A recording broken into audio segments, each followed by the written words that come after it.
ಒಂದು ಸ್ವಲ್ಪ ಸಮಯ ಮಾತ್ರ ತೆಗೆದುಕೊಳ್ತೀನಿ. ಇದು ಬಹಳ ಪ್ರಾಮುಖ್ಯವಾದ ಸಮಯ. ಇದು ನಾನು ದೇವರ ಸಂದೇಶವನ್ನು ನಿಮಗೆ ತಿಳಿಸಲಿಕ್ಕಾಗಿ ಬಂದಿದ್ದೇನೆ. 2000 ವರ್ಷಗಳ ಹಿಂದೆ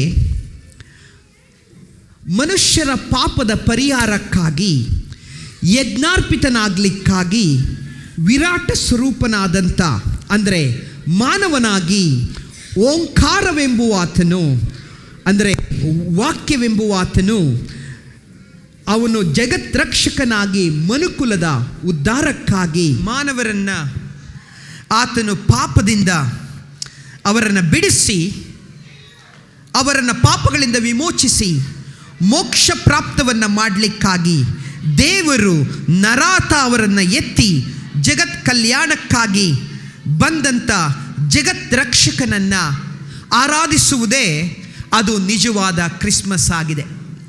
ಇವತ್ತು ಲೋಕವು ಕತ್ತಲೆಯಲ್ಲಿ ವಾಸ ಮಾಡ್ತಾ ಇತ್ತು. ಅಲ್ಲಿ ಜನಗಳ ಜೀವಿತದಲ್ಲಿ ಕಣ್ಣೀರು, ದುಃಖ, ವೇದನೆಗಳು, ಸಂಕಟಗಳು, ಮರಣದ ಭಯ, ರೋಗದ ಭಯ. ಇವತ್ತು ಸಮಾಜವು ಜನಗಳನ್ನು ತಿರಸ್ಕಾರ ಮಾಡಿ ಮನುಷ್ಯನ ಹೃದಯ ಅದು ಪಾಪದಿಂದ ತುಂಬಲ್ಪಡ್ತು. ಹಾಗಾದರೆ ಮಾರ್ಕನ್ ಬರೆದ ಸುವಾರ್ತೆಯಲ್ಲಿ ನಾವುಗಳು ನೋಡಿಕೊಳ್ತೇವೆ. ಮಾರ್ಕನ್ ಬರೆದ ಸುವಾರ್ತೆ 7ನೇ ಅಧ್ಯಾಯದ 21ನೇ ವಾಕ್ಯದಿಂದ 23ನೇ ವಾಕ್ಯದವರೆಗೂ ನಾವುಗಳು ನೋಡಿಕೊಳ್ತೇವೆ. ಮನುಷ್ಯನ ಹೃದಯದಲ್ಲಿ ಕೆಟ್ಟ ಆಲೋಚನೆಗಳು, ದುರಾಲೋಚನೆಗಳು, ಪಾಪ, ದ್ವೇಷ, ಕಹಿತನ, ಹೊಟ್ಟೆ ಕಿಚ್ಚು, ಜಗಳಗಳು, ಕಕ್ಷ ಭೇದಗಳು, ಭಿನ್ನ ಮತಗಳು ಮನುಷ್ಯನ ಹೃದಯವನ್ನು ಹೊಕ್ಕಿ ಮಾನವರನ್ನು ಪಾಪವು ನುಂಗಿ ನಾಶ ಮಾಡ್ತಾ ಇದೆ. ಪ್ರಿಯರೇ, ಈ ಕತ್ತಲೆಯಲ್ಲಿ ವಾಸ ಮಾಡುತ್ತಿದ್ದಂಥ ಜನರಿಗೆ ದೇವರು ಒಂದು ವರವನ್ನು, ಗಿಫ್ಟನ್ನು ದೇವರು ಪರಲೋಕದ ಸೃಷ್ಟಿಕರ್ತನು ನಮಗೆ ಅನುಗ್ರಹಿಸಿಕೊಟ್ಟಿದ್ದಾನೆ. ಅದು ಮತ್ಯಾವುದು ಗಿಫ್ಟ್ ಅಲ್ಲ. ನಮ್ಮಲ್ಲಿ ಎಲ್ಲರ ಜೀವಿತಗಳಲ್ಲಿ ಉಡುಗೊರೆಗಳು ಬಹಳ ದೊಡ್ಡದಾದಂಥ ಅರ್ಥವನ್ನು ಕಲ್ಪಿಸ್ತದೆ. ಯಾರ್ದಾರ ಮನೆಗೆ ಹೋಗುವಾಗ ಅವರನ್ನು ಸನ್ಮಾನಿಸಬೇಕೆಂಬುದಾಗಿ ನೋಡುವುದಾದರೆ ಕೆಲವರು ಅವರ ಮನೆಗಳಲ್ಲಿ ಹಣ್ಣು ಹಂಪಲಗಳನ್ನು ತೆಗೆದುಕೊಂಡು ಹೋಗ್ತಾರೆ. ಕೆಲವರು ಬಹಳ ಪ್ರೀತಿಯನ್ನು ಹೆಚ್ಚಾಗಿ ತೋರಿಸಲಿಕ್ಕೆ ಅವರು ಗಿಫ್ಟ್ಗಳನ್ನು ತೆಗೆದುಕೊಂಡು ಹೋಗ್ತಾರೆ. ದೇವರು ನನ್ನನ್ನು ನಿನ್ನನ್ನು ಪ್ರೀತಿ ಮಾಡಿ ಆತನು ತನ್ನ ಒಬ್ಬನೇ ಮಗನನ್ನು ಭೂಮಿಗೆ ಆತನು ಕಳಿಸಿಕೊಟ್ಟಿದ್ದಾನೆ. ಪ್ರಿಯರೇ, ದೇವರು ತಾನೇ ಮನುಷ್ಯ ರೂಪ ತಾಳಿ ಜಗತ್ತಿಗೆ ಬಂದಂಥ ದಿನವನ್ನು ನಾವು ಕ್ರಿಸ್ಮಸ್ ಎಂಬುದಾಗಿ ಆಚರಣೆ ಮಾಡ್ತಾ ಇದ್ದೇವೆ. ಆತನು ಜಗತ್ರಕ್ಷಕನಾಗಿದ್ದಾನೆ. ಆತನು ನರಾವತಾರ ಎತ್ತಿ ನಮ್ಮ ಮಧ್ಯದಲ್ಲಿ ನಮ್ಮ ಪಾಪಗಳಿಗೋಸ್ಕರ, ನಮ್ಮ ದ್ರೋಹಗಳಿಗೋಸ್ಕರ ನಮ್ಮನ್ನು ಉದ್ಧಾರ ಮಾಡಲಿಕ್ಕಾಗಿ ಉದ್ಧಾರಕನು ಸ್ವರ್ಗವನ್ನು ತ್ಯಜಿಸಿ ಭೂಮಿಗೆ ಬಂದಿದ್ದಾನೆ. ಪ್ರಿಯರೇ, ಆಮೆನ್. 2000 ವರ್ಷಗಳ ಹಿಂದೆ ಅವರು ಹುಟ್ಟಿ ಬಂದಿದ್ದು ಕತ್ತಲೆಯ ಜಗತ್ತಿನಲ್ಲಿ ಸೂರ್ಯೋದಯವನ್ನು ಉಂಟು ಮಾಡಲಿಕ್ಕೆ. ಅಂದರೆ ಅರ್ಥ, ಕತ್ತಲೆ ಇರುವ ಹೃದಯಗಳಲ್ಲಿ ಬೆಳಕನ್ನು ಉಂಟು ಮಾಡಲಿಕ್ಕೆ ಬಂದಿದ್ದಾರೆ. ನಾವೆಲ್ಲರೂ ಕೂಡ ಸಣ್ಣ ವಯಸ್ಸಿನಿಂದಲೇ ನಾವು ಒಂದು ಒಳ್ಳೆಯ ಪ್ರಾರ್ಥನೆಯನ್ನು ಕಲ್ತಿದ್ದೇವೆ. ಎಲ್ಲರಿಗೂ ಈ ಪ್ರಾರ್ಥನೆ ಗೊತ್ತು. ಅದ್ಯಾವುದದು? ಅಸತೋಮ ಸದ್ಗಮಯ, ತಮಸೋಮ ಜ್ಯೋತಿರ್ಗಮಯ, ಮೃತ್ಯೋಮ ಅಮೃತಂ ಗಮಯ, ಓಂ ಶಾಂತಿ ಶಾಂತಿ ಶಾಂತಿ ಹೇ. ಈ ಒಂದು ಪ್ರಾರ್ಥನೆ, ಈ ಒಂದು ಶ್ಲೋಕ ಮನುಷ್ಯ ಕುಲದಲ್ಲಿ ಇರುವ ಕತ್ತಲೆ, ಮನುಷ್ಯ ಕುಲದಲ್ಲಿ ಇರುವ ಮರಣ, ಮನುಷ್ಯ ಕುಲದಲ್ಲಿ ಇರುವ ಅಂಧಕಾರ ಅದು ಎದ್ದು ತೋರಿಸುವಂಥ ಪ್ರಾರ್ಥನೆ ಇದಾಗಿದೆ.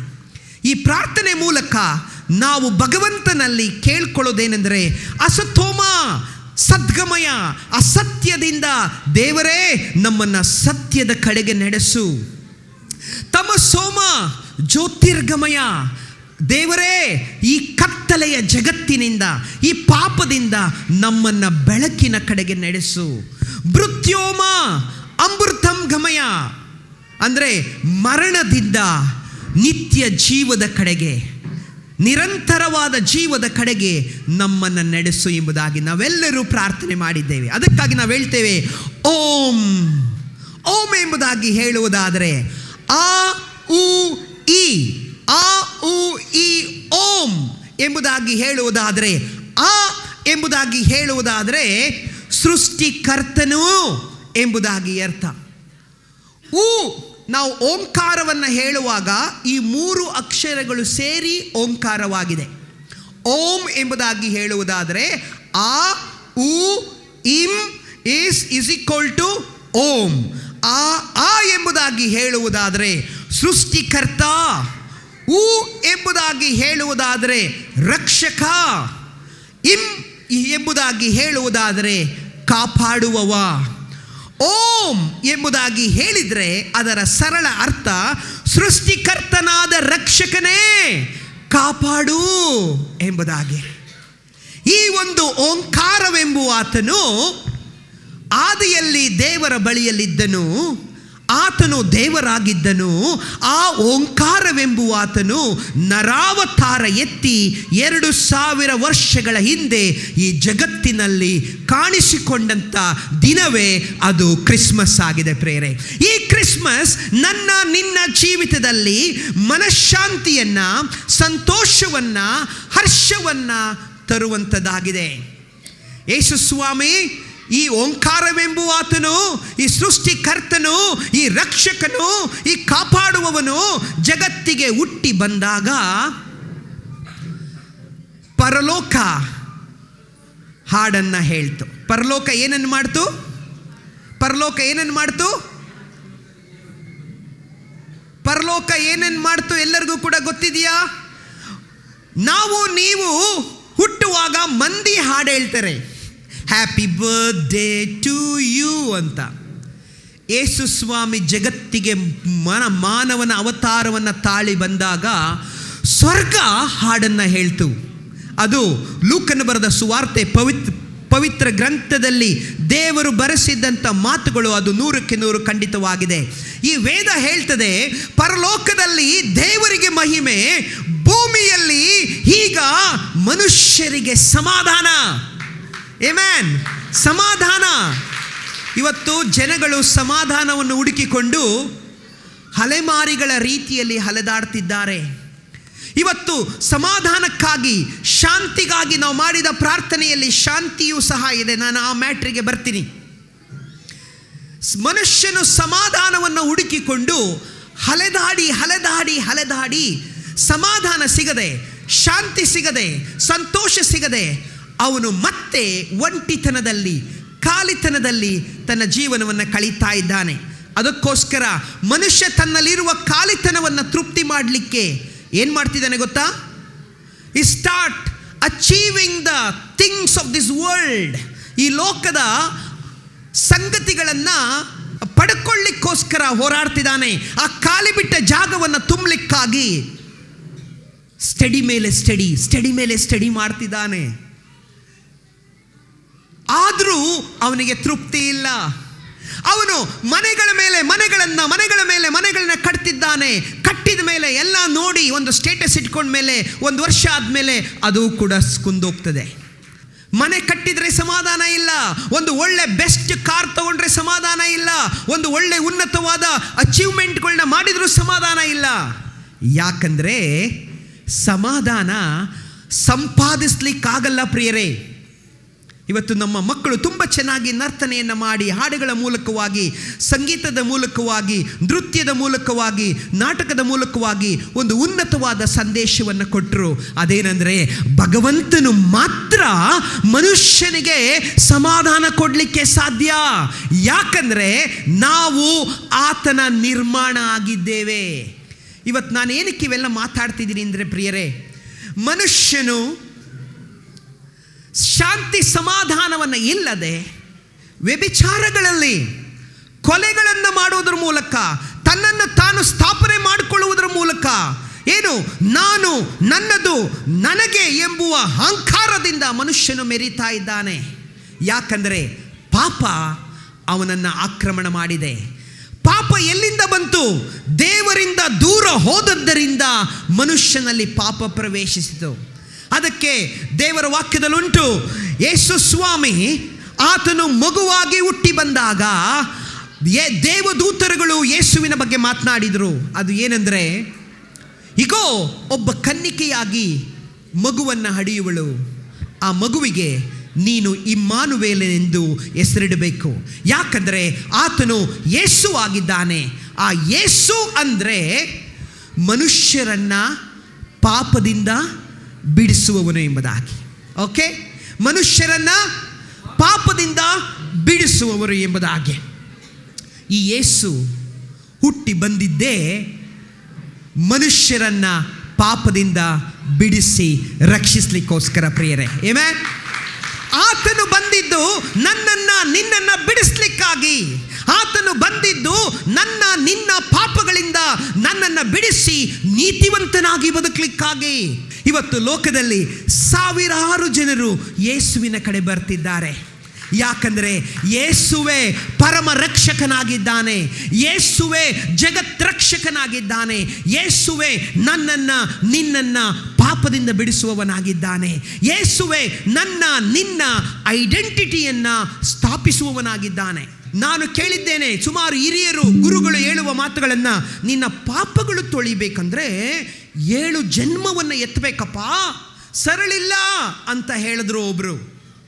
ಇನ್ನು ಈಗಿನ ದಿನಮಾನದಲ್ಲಿ ಒಬ್ಬರನ್ನ ಭೇಟಿ ಮಾಡಿದ್ದೆ. ಅವರು ಹೇಳಿದರು, ಸರ 7 ಜನ್ಮ ಅಲ್ರಿ ಸರ, 84 ಜನ್ಮ ಎತ್ತಬೇಕ್ರಿ ನಿಮ್ಮ ಪಾಪ ಹೋಗ್ಬೇಕು ಅಂತ.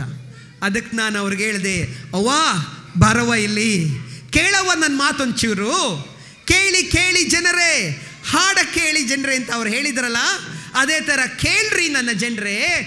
ನೀವು 7 ಜನ್ಮವನ್ನು ಎತ್ತಲಿಕ್ಕೆ ಬೇಕಾಗಿಲ್ಲ. ನೀವು 84 ಜನ್ಮಗಳ ತನಕ ಒಂದೊಂದು ಪ್ರಾಣಿ, ಹಂದಿ, ನಾಯಿಯಾಗಿ ಹುಟ್ಟೋದು ಬೇಕಾಗಿಲ್ಲ. ಯೇಸು ಕ್ರಿಸ್ತನು ನನಗಾಗಿ ನಿನಗಾಗಿ ಹುಟ್ಟಿ ಬಂದಿದ್ದಾನೆ.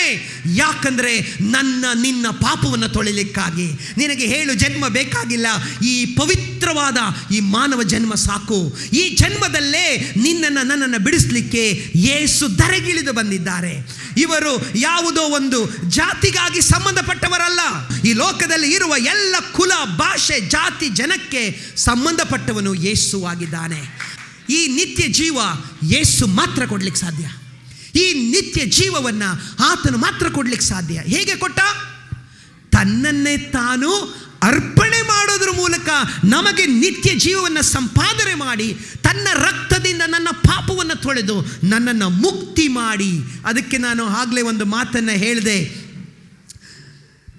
ಕ್ರಿಸ್ತ ಜಯಂತಿ ಅಂದರೆ ಮಾನವನ ಪಾಪ ಪರಿಹಾರಕ್ಕಾಗಿ, ಯಜ್ಞಾರ್ಪಿತನಾಗಲಿಕ್ಕಾಗಿ ವಿರಾಟ ಸ್ವರೂಪನು ಓಂಕಾರವೆಂಬುವಾತನು ಜಗತ್ರಕ್ಷಕನಾಗಿ ಮನುಕುಲದ ಉದ್ಧಾರಕ್ಕಾಗಿ ಮಾನವರನ್ನು ಪಾಪ ಕರ್ಮಗಳಿಂದ ಬಿಡಿಸಿ ಕಾಯಲು, ಅಂದರೆ ಪಾಪಗಳಿಂದ ವಿಮೋಚಿಸಿ ಮೋಕ್ಷ ಪ್ರಾಪ್ತ ಮಾಡಲು ದೇವರು ನರಾವತಾರ ಎತ್ತಿ ಜಗತ್ ಕಲ್ಯಾಣಕ್ಕಾಗಿ, ಯಜ್ಞಾರ್ಪಿತನಾಗಲಿಕ್ಕಾಗಿ ದೇವರೇ 2000 ವರ್ಷಗಳ ಹಿಂದೆ ಮನುಷ್ಯರನ್ನು ಉದ್ಧಾರ ಮಾಡಲಿಕ್ಕಾಗಿ, ವಿಮೋಚಿಸಲಿಕ್ಕಾಗಿ, ಮನುಕುಲವನ್ನು ಬಿಡಿಸಲಿಕ್ಕಾಗಿ ರಕ್ಷಕನು ಭೂಮಿಗೆ ಬಂದಿದ್ದಾನೆ. ಕರ್ತಪ್ರಿಯರೇ, ನನ್ನ ಜೀವಿತದಲ್ಲಿ ಕೂಡ ಒಂದು ದೊಡ್ಡ ಅದ್ಭುತ ಆಯಿತು. ನಾನು ಒಬ್ಬ 1995 ಇಸ್ವಿಯಲ್ಲಿ ನಾನೊಬ್ಬ ಇಂಜಿನಿಯರ್ ಆಗಿ ನಾನು ಸ್ಟಡಿ ಮಾಡ್ತಿರುವ ಸಂದರ್ಭದಲ್ಲಿ ಹಾಸನ್ನಲ್ಲಿ, ನನ್ನ ಊರು ಹಾಸನ್, ನಾನು ಹಾಸನ್ ಪಟ್ಟಣದಲ್ಲಿ ನನ್ನ ಇಂಜಿನಿಯರಿಂಗನ್ನು ಮಾಡ್ತಿರುವಾಗ ಲೋಕದ ಆಸೆಗಳಿಂದ ತುಂಬಲ್ಪಟ್ಟವನಾಗಿ, ಕಣ್ಣಿನ ಆಸೆಗಳಿಂದ ತುಂಬಲ್ಪಟ್ಟವನಾಗಿ, ನಾವೆಲ್ಲರೂ ಮನುಷ್ಯರು ಜೀವಿಸುವ ರೀತಿಯಲ್ಲಿಯೇ ಲೋಕವನ್ನು ಕಾವೋ ಪೀವೋ ಮಜಾಕರೋ ಅನ್ನುವ ರೀತಿಯಲ್ಲಿ ಜೀವನ ಮಾಡ್ತಿದ್ದಂಥ ನನಗೆ ಸಮಾಧಾನ, ಶಾಂತಿ, ಸಂತೋಷ ಅನ್ನೋದಿರಲಿಲ್ಲ. ನಾನೊಬ್ಬ ದೇವರನ್ನು ಹುಡುಕುತ್ತಿದ್ದಂಥ ಒಬ್ಬ ವ್ಯಕ್ತಿ. ನಾನು ಬಹಳ ರೀತಿಯಾದ ದೇವಸ್ಥಾನಗಳಲ್ಲಿ, ಮಂದಿರಗಳಲ್ಲಿ, ಚರ್ಚ್ಗಳಲ್ಲಿ, ನಾನು ಒಂದು ಮಸೀದಿಗಳಲ್ಲಿ ಹೋಗಿ ದೇವರು ಇಲ್ಲಿ ಇದ್ದಾರಾ ಎಂಬುದಾಗಿ ಹುಡುಕಾಡಿ ಸುಮಾರು ವರ್ಷಗಳು, 3 ವರ್ಷಗಳ ಕಾಲ ದೇವರನ್ನು ಹುಡುಕಿದವನು ನಾನಾಗಿದ್ದೇನೆ. ಕೊನೆಗೆ ಯೋಚನೆ ಮಾಡಿದೆ, ಈ ಲೋಕದಲ್ಲಿ ದೇವರಿಲ್ಲ, ಎಲ್ಲ ಸುಳ್ಳು ಎಂಬುದಾಗಿ ಹೇಳಿ ನಾನು ವಿಷವನ್ನು ಕುಡಿದು ಸಾಯ್ಲಿಕ್ಕಾಗಿ ರೈಲ್ವೆ ಟ್ರ್ಯಾಕಿಂದ ಬಿದ್ದು, ಬ್ರಿಡ್ಜಿಂದ ರೈಲ್ವೆ ಬರುವಾಗ ವಿಷ ಕುಡಿದು ಆ ಬ್ರಿಡ್ಜಿಂದ ಧುಮುಕ್ಬೇಕೆಂಬುದಾಗಿ ನಾನು ತೀರ್ಮಾನ ಮಾಡಿದ್ದೆ. ಇವತ್ತು ನಾನು ಹಾಸನ್ಗೆ ಹೋಗುವಾಗ ಆ ಸ್ಥಳಕ್ಕೆ ಹೋಗಿ ದೇವರಿಗೆ ಸ್ತೋತ್ರ ಮಾಡ್ತೀನಿ. ಯಾಕಂದರೆ ನಾನು ಅಲ್ಲಿ ಬಿದ್ದು ಸಾಯಬೇಕಾಗಿತ್ತು. ನನಗೊಬ್ಬರು ಇದೇ ಥರ ನಿನ್ನನ್ನು ಪ್ರೀತಿ ಮಾಡುವ ಯೇಸು ಇದ್ದಾರೆ, ನಿನ್ನನ್ನು ಕ್ಷಮಿಸುವ ಯೇಸು ಇದ್ದಾರೆ, ನಿನ್ನನ್ನು ಉದ್ಧಾರ ಮಾಡುವ ಯೇಸು ಇದ್ದಾರೆ ಎಂಬುದಾಗಿ ಒಬ್ಬರು ನನ್ನ ರೀತಿಯಾದ ಒಬ್ಬರು ದೇವರ ಸೇವಕರು ನನಗೆ ಯೇಸುವಿನ ಬಗ್ಗೆ ತಿಳಿಸ್ಕೊಟ್ರು. ಅವತ್ತು ನಾನು ಯೇಸುವಿಗೆ ಹೇಳಿದೆ, ಯೇಸುವೇ ನನಗೆ ನೀನು ಬೇಕು ಎಂಬುದಾಗಿ. ಅದಕ್ಕಿಂತ ಮುಂಚಿತವಾಗಿ ನಾನು ನಿಮಗೊಂದು ಸಣ್ಣ ಕಥೆಯನ್ನು ಹೇಳಿಬಿಡ್ತೇನೆ. ಎಲ್ಲರೂ ಲೋಕದಲ್ಲಿ ಪ್ರೀತಿ ಪ್ರೀತಿ ಪ್ರೀತಿ ಅಂತ ಓಡಾಡ್ತೀವಿ, ಗೊತ್ತಾ? ಈ ಲೋಕದಲ್ಲಿ ಇರುವ ಎಲ್ಲ ಸಿನಿಮಾಗಳ ಥೀಮ್ ಲವ್. ಎಲ್ಲ ಸಿನಿಮಾಗಳು, ನಾನೊಬ್ಬ ಸಿನಿಮಾ 24/7 ಸಿನಿಮಾ ನೋಡುವಂಥವನಿದ್ದೆ. ನಾನು ಮೊದಲು ರಾಜ್ಕುಮಾರ್ನ ಆ್ಯಕ್ಟಿಂಗ್ ಮಾಡ್ತಾ ಇದ್ದೆ, ಅವ್ರ ವಾಯ್ಸ್ನಲ್ಲಿ ಮಾತಾಡ್ತಾ ಇದ್ದೆ. ನಾನು ಬೆಳಗಿನಿಂದ ಸಾಯಂಕಾಲ ತನಕ ಕಾಲೇಜ್ಗೆ ಹೋಗಿ ಒಂದು ಅಟೆಂಡೆನ್ಸ್ ಹಾಕ್ಬಿಟ್ಟು ಕಾಂಪೌಂಡ್ ಜಿಗಿದುಬಿಟ್ಟು ನಾನು ಸಿನಿಮಾ ಥಿಯೇಟ್ರಿಗೆ ಮಾರ್ನಿಂಗ್ 11 o'clock ಸಿನಿಮಾಗೆ ಹೋದರೆ ಮಧ್ಯಾಹ್ನ ಶೋ, ಮತ್ತು ಸಾಯಂಕಾಲ ಶೋ, ಆಮೇಲೆ ರಾತ್ರಿ ಶೋ, ಆಮೇಲೆ ಸೆಕೆಂಡ್ ಶೋ ನೋಡಿಕೊಂಡು ಹಾಸ್ಟ್ಲಿಗೆ ಬಂದಾಗ ಹಾಸ್ಟ್ಲು ಬೀಗ ಆಗ್ತಿತ್ತು. ಆ ಟಾಯ್ಲೆಟ್ ಆ ಪೈಪ್ ಆಗ ಸಿಮೆಂಟ್ ಪೈಪ್ ಇತ್ತು, ಈ ಥರ ಪ್ಲಾಸ್ಟಿಕ್ ಪೈಪ್ ಇರಲಿಲ್ಲ. ಅದನ್ನು ಹತ್ತಿಬಿಟ್ಟು ನಾನು ಹಾಸ್ಟೆಲ್ ಒಳಗಡೆ ಹೋಗ್ತಾ ಇದ್ದೆ. ಅದೇ ನನ್ನ ಜೀವನವಾಗಿತ್ತು. ಸಮಾಧಾನ ಇಲ್ಲದೆ ಸಿನಿಮಾ ಸ್ಟೈಲ್ನಲ್ಲಿ ಜೀವನ ಮಾಡಿ ಪ್ರೀತಿ ಪ್ರೀತಿ ಪ್ರೀತಿ ಅಂತ ಎಲ್ಲ ಹೆಣ್ಮಕ್ಳಿಂದ ಹೋಗಿ ನನ್ನೊಂಚೂರು ಪ್ರೀತಿ ಮಾಡಿರಿ ಅಂತ ಕೇಳಿದಾಗ ಅವರು ನನ್ನ ಪ್ರೀತಿ ಮಾಡಲಿಲ್ಲ, ನನ್ನ ಪಾಕೆಟ್ನ ಪ್ರೀತಿ ಮಾಡಿದರು. ಅವ್ರಿಗೋಗಿ ಐಸ್ ಕ್ರೀಮ್ ಕೊಡಿಸೋದಂತೆ. ನಮ್ಮ ಟೈಮಲ್ಲಿ ಪಾಪ್ಕಾರ್ನು ಐಸ್ ಕ್ರೀಮ್ ಕೊಡಿಸಿದ್ರೆ ದೊಡ್ಡದು. ಈಗ ಮಂದಿಗೆ ಕಾರ್ ಕೊಟ್ಟರು ಸಮಾಧಾನ ಇಲ್ಲ. ಲವ್ ಮಾಡೋಕ್ಕೆ ಹೋಗಬೇಡ್ರಿ, ಲವ್ ನೋವು ಪಡಿಸ್ತದೆ. ನಾನೊಬ್ಬ ಪ್ರೀತಿಗಾಗಿ ಹಲದಾಡ್ತಿದ್ದಂಥ ಈ ವ್ಯಕ್ತಿಯನ್ನು ಯೇಸುಸ್ವಾಮಿ ಟಕ್ಕಂತ ಹಿಡಿದು ಅವ್ರು ಹೇಳಿದರು, ಅನಿಲ್ ನಾನು ನಿನ್ನನ್ನು ಪ್ರೀತಿ ಮಾಡ್ತೀನಿ ಅಂತ ಹೇಳಿಬಿಟ್ರು. ಆ ಪ್ರೀತಿಗೆ ನಾನು ಸೆರೆ ಸಿಕ್ಬಿಟ್ಟೆ. ಆ ಪ್ರೀತಿಯಲ್ಲಿ ನಾನು ಮುಳುಗೋಗ್ಬಿಟ್ಟೆ. ಆ ಪ್ರೀತಿಯನ್ನು ಕೊಟ್ಟಂತ ಯೇಸುವಿಗೆ ಹೇಳಿದೆ, ಯೇಸುವೇ ನನಗೋಸ್ಕರ ನೀನು ಪ್ರಾಣ ಕೊಟ್ಟಿದ್ದೀಯಲ್ಲ, ಇನ್ಮೇಲೆ ನಿನಗೋಸ್ಕರ ನಾನು ಪ್ರಾಣ ಕೊಡ್ತೀನಿ ಅಂತ. ಅವತ್ತು ನಾನು 1995 ಇಸ್ವಿಯಲ್ಲಿ ನನ್ನ ಜೀವಿತವನ್ನು ಯೇಸುವಿಗೆ ಒಪ್ಪಿಸಿಕೊಟ್ಟೆ. ಅವತ್ತು ನನ್ನ ಜೀವಿತ ಬದಲಾಯಿತು. ನನಗೆ ಜ್ಞಾನೋದಯ ಆಯಿತು. ನನ್ನ ಪಾಪಗಳು ಕ್ಷಮಿಸಲ್ಪಡ್ತು. ನನ್ನ ದುಃಖ ಹೊರಟೋಯ್ತು. ಇವತ್ತು ನಾನು ನಿಮ್ಮ ಬಳಿಯಲ್ಲಿ ಇಷ್ಟು ತಾಸು ಮಾತಾಡ್ತೀನಿ. ನಾನು ಕಾಲೇಜ್ಗಳಲ್ಲಿ ಡೈಲಿ 6 hours 5 hours ಟ್ರೈನಿಂಗ್ ಕೊಡ್ತೀನಿ. ಒಂದು ಸತಿ ಮಾತಾಡಿದರೆ ಒಂದು 10 hours ಗಟ್ಟಲೆ ಮಾತಾಡ್ತೀನಿ. ಆದರೆ ಈ ಮಾತಾಡ್ತಿರುವಂಥ ಈ ವ್ಯಕ್ತಿಗೆ ಮಾತು ಬರ್ತಿರಲಿಲ್ಲ. ನೀವು ಮೋಸ್ಟ್ಲಿ ನಂಬೋದು ಕಷ್ಟ. ನನ್ನನ್ನು ನಮ್ಮ ಕಾಲೇಜ್ನಲ್ಲಿ, ನಮ್ಮ ಊರುಗಳಲ್ಲಿ ನನಗೊಂದು ಹೆಸರು ಕೊಟ್ಟಿದ್ದರು. ನನ್ನನ್ನು ಅನಿಲ್ ಎಂಬುದಾಗಿ ಕರೀತಿರಲಿಲ್ಲ, ತೊದ್ಲಾ ಎಂಬುದಾಗಿ ಕರೀತಿದ್ರು. ಮಾತಾಡಬೇಕಂದ್ರೆ ಅಮ್ಮ ಅಂತಿದ್ದೆ. ಎಲ್ಲರೂ ನಗಾಡ್ತಿದ್ರು. ನನಗೆ ಜಿಗುಪ್ಸೆಯಲ್ಲಿ ನನ್ನ ಮಾತು ಸಹ ಒಂದು ಬಹಳ ಮುಖ್ಯವಾದ ಜಿಗುಪ್ಸೆಯಾಗಿತ್ತು. ಜನಗಳು ನನ್ನನ್ನು ತಮಾಷೆಯಾಗಿ ನೋಡೋರು. ಕಾಲೇಜ್ಗಳಲ್ಲಿ ಎಲ್ಲೂ ಹೋದ್ರು ಜಿಗುಪ್ಸೆಯಾಗಿ, ಯಾರ ಕಣ್ಣಿಗೂ ಕಾಣಬಾರ್ದು, ಸತ್ತೋಗ್ಬೇಕಂತ ಇದ್ದಂಥ ನನ್ನನ್ನು, ಇವತ್ತು ಝೀರೋ ಇದ್ದಂಥ ನನ್ನನ್ನು ಯೇಸುಸ್ವಾಮಿ ಹೀರೋ ಮಾಡಿಟ್ಟಿದ್ದಾನೆ. ಈ ಯೇಸುಸ್ವಾಮಿ, ನಾನು ಈತನನ್ನು ನಂಬಿ 30 ವರ್ಷ ಆಯಿತು. ಈ ಪಾಪಿಯಾದ ಅನಿಲನ್ನು ಯೇಸು ಬದಲಾಯಿಸಿದ್ದಾರೆ. ಇಲ್ಲಿ ಕೂತಿರುವಂಥ ನಿಮ್ಮನ್ನು ಸಹ ಯೇಸು ಬದಲಾಯಿಸಲಿಕ್ಕೆ ಶಕ್ತಿ ಉಳ್ಳವನಾಗಿದ್ದಾನೆ. ಈ ಯೇಸು ಬಂದಿದ್ದು ನಿನ್ನನ್ನು ಉದ್ಧಾರ ಮಾಡಲಿಕ್ಕೆ. ಈ ಯೇಸು ಬಂದಿದ್ದು ನನ್ನ ಸ್ಥಾನವನ್ನು ಮೇಲಕ್ಕೆ ಎತ್ತಲಿಕ್ಕೆ. ಯೇಸು ಬಂದಿದ್ದು ನಿಮಗೆ ಆಸ್ತಿ ಅಂತಸ್ತು ಕೊಡಲಿಕ್ಕಲ್ಲ. ಯೇಸು ಬಂದಿದ್ದು ನಿಮ್ಮನ್ನು ಪ್ರೀತಿ ಮಾಡಲಿಕ್ಕೆ, ನಿಮ್ಮಲ್ಲಿರುವಂಥ ಕುಬ್ಜತನವನ್ನು, ನಿಮ್ಮಲ್ಲಿರುವಂಥ ಅಸಮಾಧಾನವನ್ನು, ನಿಮ್ಮಲ್ಲಿರುವಂಥ ನರಕದ ಒಂದು ಸ್ವಭಾವವನ್ನು ತೆಗೆದಾಕ್ಲಿಕ್ಕೆ ಬಂದಿದ್ದಾರೆ. ಈ ಯೇಸು ನಿನ್ನ ಕತ್ತಲೆಯನ್ನು ತೆಗೆದಾಕ್ತಾರೆ. ಅಸತೋಮ ಸದ್ಗಮಯ, ತಮಸೋಮ ಜ್ಯೋತಿರ್ಗಮಯ, ಮೃತ್ಯೋಮ ಅಮೃತಂ ಗಮಯ. ಓಂ ಶಾಂತಿ ಶಾಂತಿ. ಮನುಷ್ಯನಿಗೆ ಶಾಂತಿ ಎಲ್ಲಿ ಬರುತ್ತೆ?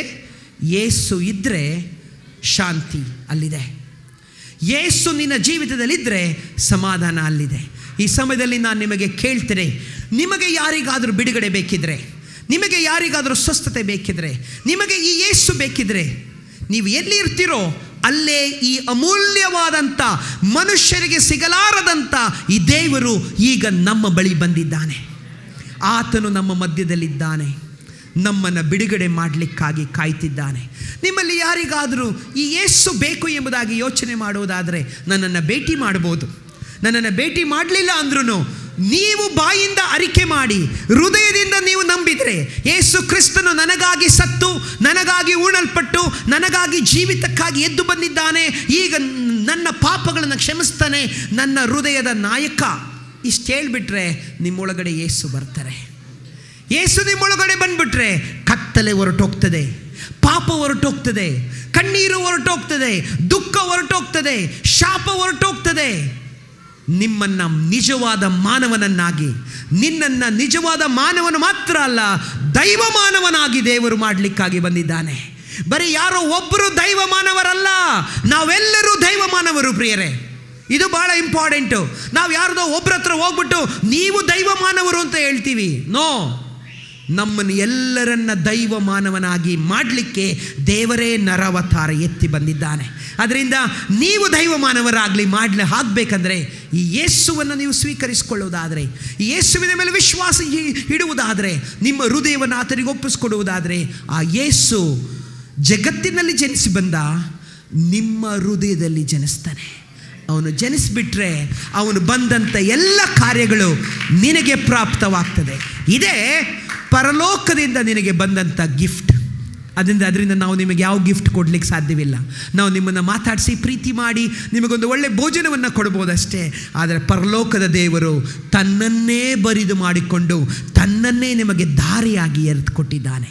ಯೇಸುವನ್ನು ನೀವು ತಿಳ್ಕೊಳ್ಳುವುದಾದರೆ, ಯೇಸುವಿನ ಬಗ್ಗೆ ಇನ್ನೂ ಹೆಚ್ಚಾದ ಮಾಹಿತಿ ತಿಳ್ಕೊಳ್ಬೇಕಾದ್ರೆ ನಾನು ನಿಮಗಾಗಿ ಸಿದ್ಧ ಇದ್ದೇನೆ. ನಮ್ಮಲ್ಲಿರೋ ಸಹೋದರರು ಸಿದ್ಧ ಇದ್ದಾರೆ. ನಿಮ್ಮನ್ನು ಕರೆದವರನ್ನು ನೀವು ಭೇಟಿ ಮಾಡಬಹುದು. ದೇವರು ನಿಮ್ಮ ಜೀವಿತದಲ್ಲಿ ಹೊಸ ಬೆಳಕನ್ನು ತರುವವನಾಗಿದ್ದಾನೆ. ನಾನು ನಿಮಗಾಗಿ ಪ್ರಾರ್ಥನೆ ಮಾಡ್ತೇನೆ. ಇವತ್ತು ನೀವು ಬರಿಗೈಯಲ್ಲಿ ಹಿಂದಿರುಗುವುದಿಲ್ಲ. ಇವತ್ತು ಇಲ್ಲಿ ಬಂದಿರುವ ಸುಮಾರು ಜನಗಳಿಗೆ ದೇವರು ಬಿಡುಗಡೆ ಕೊಡುವವನಾಗಿದ್ದಾನೆ. ನಾನು ಮಾತನಾಡುತ್ತಿರುವಾಗಲೇ ಸುಮಾರು ಹೃದಯಗಳಲ್ಲಿ ಬದಲಾವಣೆಗಳನ್ನು ಯೇಸು ತಂದಿದ್ದಾರೆ. ಯೇಸು ಸ್ವಾಮಿ ನಿಮ್ಮ ಅಸಮಾಧಾನವನ್ನು ಈ ನಾನು ಮಾತನಾಡುತ್ತಿರುವಾಗಲೇ ಅಸಮಾಧಾನವನ್ನು ತೆಗೆದುಹಾಕಿದ್ದಾರೆ. ಈ ಯೇಸು ಸ್ವಾಮಿ ನಿನ್ನ ಮಗ್ಗಲಲ್ಲಿ ನಿಂತಿದ್ದಾನೆ. ಆತನು ನಿನ್ನನ್ನು ಅಪ್ಪಿಕೊಳ್ಳುವವನಾಗಿದ್ದಾನೆ.